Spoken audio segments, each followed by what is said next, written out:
നല്ല ഹെൽത്തി ആയ ഒരു എള്ളുരുണ്ട എങ്ങനെ ചെയ്യുന്നതെന്ന് നോക്കാം.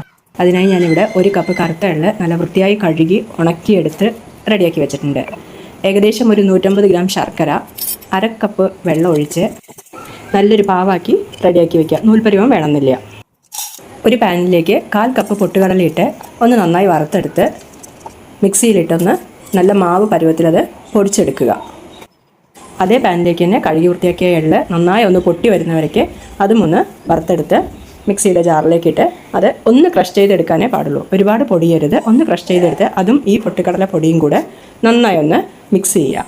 അത് നന്നായി ഒന്ന് മിക്സ് ആയതിനു ശേഷം അതിലേക്ക് കാഷ്യൂ ഒക്കെ വേണമെന്നുണ്ടെങ്കിൽ ചേർക്കാൻ ഞാൻ കുറച്ച് ഉണക്കമുന്തിരി മാത്രം അതിൽ ചേർക്കുന്നുള്ളൂ. അതുകൂടി ചേർത്ത് 1 ടേബിൾ സ്പൂൺ നെയ്യ് ഒഴിച്ച് നമ്മൾ നേരത്തെ റെഡിയാക്കി വെച്ചിരിക്കുന്ന ആ ശർക്കരപ്പാവ് അത് ഇതിലേക്ക് ഇട്ട് കൊടുത്തതിന് ശേഷം 1 സ്പൂൺ കൊണ്ട് തന്നെ നന്നായി ഒന്ന് ഇളക്കി യോജിപ്പിക്കുക.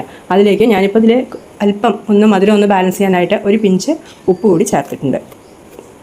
പിന്നീട് 2-3 ടേബിൾ സ്പൂൺ വെളുത്ത എള്ള് അതുകൂടെ അതിലേക്ക് ചേർത്തതിന് ശേഷം നന്നായി ഒന്ന് യോജിപ്പിച്ച് കയ്യിൽ കുറച്ച് നെയ്യോ എണ്ണയോ എന്തെങ്കിലും ഒന്ന് കയ്യിൽ തേച്ചതിന് ശേഷം കുറച്ചെടുത്ത് നല്ലൊരു ഉരുള പിടിച്ചെടുത്ത് വെച്ച് കഴിഞ്ഞാൽ നല്ലൊരു എള്ളുരുണ്ട കുറച്ച് ദിവസം നിൽക്കുകയും ചെയ്യും. നല്ല ഹെൽത്തി ആയ ഒരു എള്ളുരുണ്ട റെഡി.